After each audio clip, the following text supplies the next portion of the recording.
Se existe na língua portuguesa uma palavra que eu não gosto, definitivamente essa palavra é desconstrução. Eu não me lembro de tê-la ouvido como uma coisa boa dentro de nenhum contexto. E é justamente sobre essa tal desconstrução que nós vamos falar hoje, porque, atendendo a mais pedidos de inscritos, analisaremos o primeiro arco de Hunter x Hunter, que é o arco do exame. Como vocês devem saber, Hunter x Hunter é conhecido dentro da comunidade otaku como a desconstrução do shonen. Isso aí por si só sempre me deu urticária, porque geralmente é um argumento usado por pessoas que meio que querem transmitir um senso de superioridade, do tipo, eu vejo Hunter x Hunter, Fullmetal e One Piece, filho. Não esse shonenzinho clichê que tu gosta aí, feito Naruto e Dragon Ball. Não que essa coisa da desconstrução tenha surgido assim, nada disso. Quer dizer, supondo que essa conversa de Hunter x Hunter ser desconstruído tenha começado no vídeo do Super iPad Wolf. Ele não emprega ali o termo com essa conotação, mas que foi e ainda é usado com esse propósito de pagar de cult na internet,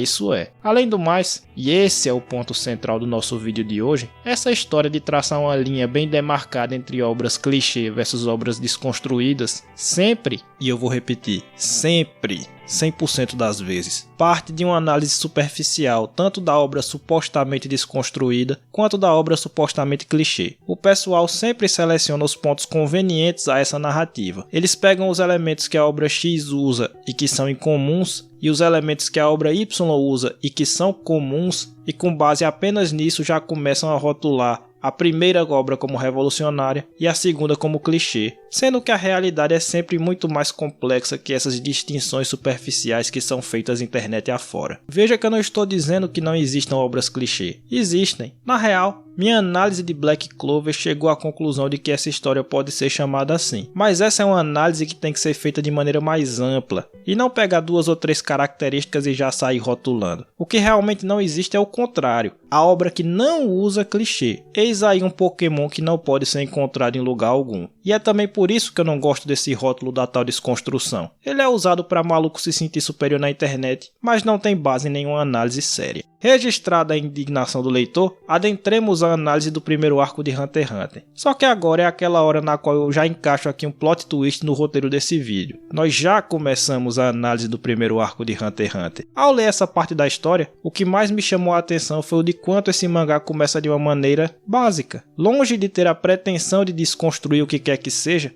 Hunter x Hunter anda em terrenos bem conhecidos durante essa primeira saga. Isso não é para dizer de maneira nenhuma que seja uma saga ruim, muito pelo contrário, é um arco excelente, mas eu só posso dizê-lo tranquilamente justamente porque não tenho essas amarras de dizer que clichê é ruim e desconstrução é bom. Como eu já enfatizei bastante em 2 vídeos aqui do canal nos quais comentei alguns dos clichês mais comuns do shonen, tudo é uma questão de contexto. É o modo como o autor usa o clichê que realmente importa. Clichês são ferramentas. O autor habilidoso sabe usá-los na hora certa para gerar o efeito desejado na plateia. O autor que não tem habilidade não utiliza adequadamente. Esse é o primeiro ponto. O segundo é que ainda assim essa análise está superficial, porque há outro elemento que não pode ser desprezado. O clichê nunca é um ponto final dentro do enredo. Tropos muitas vezes são, na verdade, pontos de partida. Premissas que o autor usa dentro do seu roteiro, justamente porque são familiares para o leitor, e aí ele vai trabalhando esse tropo à sua própria maneira. E é exatamente isso que o Togashi faz em Hunter x Hunter. Ele usa vários tropos comuns do mangá shonen, e à medida que a história vai se desenrolando, ele vai trabalhando cada um deles de maneira diversa. Alguns clichês são usados diretamente, outros são subvertidos e outros ainda são levados para um outro caminho que não é nem a aplicação direta, nem sua negação, mas um caminho pelo qual o autor decide levar sua história ou seu personagem. Eu sei que minha conversa está muito abstrata e você está achando que esse vídeo está muito enrolado, mas não está. Eu acabei de passar para vocês a estrutura básica não só do arco do Exame Hunter, mas de toda a história. Hunter x Hunter é um mangá que começa usando e abusando de diversos clichês da ficção, e à medida que o enredo vai avançando, você já começa a perceber o Togashi trabalhando cada tropo desses de uma maneira diversa, ora aplicando-os diretamente, ora subvertendo-os, ora propondo um caminho totalmente diferente. E isso já começa aqui no Exame Hunter, como eu espero demonstrar de maneira resumida no presente vídeo. Para ser bem sincero, o foco aqui vai ser bastante em cima dos personagens. Eu pouco falarei acerca da história em si, ou seja, do desenrolar dos acontecimentos. Então, apenas para não ficar sem nada a dizer acerca desse aspecto, começarei por ele. Ao ler Hunter x Hunter, fica muito claro que a ideia do Togashi era fazer um shonen muito focado em jogos. Sim, jogos. As batalhas dessa obra frequentemente são, na verdade, situações nas quais há, como um dos jogos, regras bem específicas e bem definidas que restringem a ação dos personagens nessa dada batalha. Vencer aqui envolve, mais do que força bruta, o entendimento do contexto no qual o personagem está e o raciocínio afiado para ficar um passo à frente do oponente dentro desse específico contexto. Às vezes, nós realmente estamos falando de situações nas quais essas regras são expressamente colocadas, como naquele teste onde os heróis deveriam responder corretamente à pergunta da velha só dizendo sim ou não, ou na luta do Gon com o presidiário maníaco por incêndio, na qual vence a disputa quem permanece com sua vela acesa, ou até mesmo na caçada Hunter. Na real, o fato de esse primeiro arco ser um exame é o contexto perfeito para o Togashi sair colocando esses jogos um atrás do outro sem parecer forçado. Em outras ocasiões, esse conjunto de regras está implícito, mas mesmo assim o autor tenta construir um jogo em cima dessa situação. O melhor exemplo é aquela luta entre o Kurapika e o estelionatário lá que quis se passar por um membro da Gener Ryodan e tomou no parreco. Ali, as regras eram simples. Se morrer o Pidipinico, perde. Ainda assim, foi elaborado um interessante jogo psicológico em cima da situação, porque o Kurapika venceu a luta em termos práticos, mas nem matou seu oponente, nem o fez desistir, de maneira que ali se formou um impasse. Ele venceu na prática, mas pelas regras do jogo ele não venceu. Então tá muito claro que a ideia do Togashi era fazer um shonen no qual esses jogos, esses dilemas são colocados e dos quais os personagens vão ter que achar uma maneira de sair. Nesse momento eu já consigo ouvir o otaku fanboy de Hunter x Hunter gritar do outro lado. Tá vendo aí? É desconstrução, não é só porradinha não. Calma lá, meu emocionado otaku.